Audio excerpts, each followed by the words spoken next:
के पिताजी ने कहा है कि आपको सीएम देखना चाहते हैं। देखिए, आप भी बेटी हैं, आपके भी पिता हैं और मेरे भी पिता हैं। बेटी और बाप का, पिता का जो रिश्ता होता है वो बहुत ही अनमोल होता है। ये उनका प्रेम है जो अपनी बेटी के लिए हर पिता देखते हैं। आपके भी पिता चाहेंगे आप भी मुख्यमंत्री बने, मेरे पिता भी चाहेंगे, कोई भी पिता चाहेगा उनकी बेटी आईएएस बने। पहले सबूत तो चाहिए कि सच में घोटाला है। इस तरह का माहौल इसी सरकार में देखने को मिला है। विपक्ष जो है वो सरकार के ही लोगों के पीछे पड़े हुए हैं। इलेक्शन कमीशन ऑफ इंडिया से नहीं हो पाया कुछ तो अब ईडी लगा दो, नहीं तो फिर सीबीआई लगा दो। कोई ऐसा प्रमाण मिले जिसे ईडी ये बोल सके कि माननीय मुख्यमंत्री जी दोषी हैं।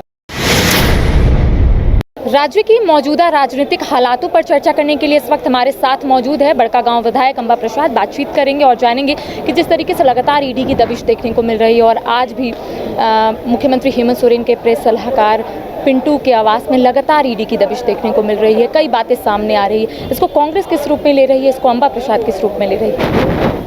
देखिए, जिस रूप में आप लोग ले रहे हैं, जिस रूप में जनता ले रही है, उसी रूप में हम लोग भी ले रहे हैं कि लगातार एक व्यक्ति को लगातार परेशान किया जा रहा है। और इस तरह का माहौल इसी सरकार में देखने को मिला है। विपक्ष जो है वो सरकार के ही लोगों के पीछे पड़े हुए हैं। कभी भी आपको ये देखने को नहीं मिलेगा कि बीजेपी के घर कोई ईडी जा रही है या फिर कोई आजसू के घर कोई ईडी जा रही है। और ये आप नहीं कह सकती कि ये लोग दूध के धुले हैं और ये लोग एकदम ईमानदार लोग हैं, पूरा एकदम महात्मा संत लोग हैं। हालांकि जो भी चीज़ें हो रही है वो जनहित के लिए ठीक नहीं है, क्योंकि इस तरह की माहौल जो बनाया जा रहा है ये सिस्टम को कोलैप्स करने का काम करने का के बराबर है। और ईडी की कार्रवाई अब जो भी है, जब तक कुछ चीज़ निकलेगा नहीं, जब तक कोई चीज़ स्पष्ट नहीं होगा, जब तक ये चीज़ प्रूफ नहीं होगा कि कुछ उन्होंने सच में कोई ऐसा चीज़ देखा है या निकाला है, क्योंकि ना ही उन माननीय मुख्यमंत्री जी के ऊपर कोई केस है जो मेरे नॉलेज में, मुझे जानकारी नहीं है कि उनके ऊपर कोई केस है, या कोई ऐसा प्रमाण मिले जिसे ईडी ये बोल सके कि माननीय मुख्यमंत्री जी दोषी हैं, तो बिना कोई सबूत का हम कैसे कुछ बोल दें। बिना कोई सबूत का अगर आपको बार बार ईडी बुला रही है, आपको इस्तीफ़ा देने का कोशिश करवाया जा रहा है, सबूत भी तो होना चाहिए ना। अगर किसी के भी पीछे पड़ी हुई है, अगर कोई चीज़ में आप गुनहगार निकले तो हम भी बोलेंगे आप दोषी हैं। लेकिन अगर आप दोषी नहीं हैं, अभी तक साबित हुए हैं, तो ये किस तरह का कार्रवाई है, ये समझ से परे है। लेकिन मुख्यमंत्री हेमंत सोरेन को जमीन घोटाले मामले में लगातार समन जारी किया जा रहा है। बीजेपी का कहना है कि अगर सीएम गलत नहीं है तो क्यों नहीं जा रही ईडी कार्यालय? देखिए, ये तो कागजी बातें हैं। सब्जेक्ट तो कुछ भी हो सकता है, ईडी घोटाला, ये घोटाला, वो घोटाला। पहले सबूत तो चाहिए कि सच में घोटाला है या नहीं है, या हवाबाजी है या क्या है। क्योंकि इससे पहले तो आप जानते हैं कि एक लिफाफे की कहानी थी। जो लिफाफा खुलेगा तो माननीय मुख्यमंत्री जी को इस्तीफ़ा देना होगा, क्योंकि कोई लिफाफा है इलेक्शन कमीशन ऑफ इंडिया से। तो एक के बाद एक एपिसोड देखने को मिल रहा है।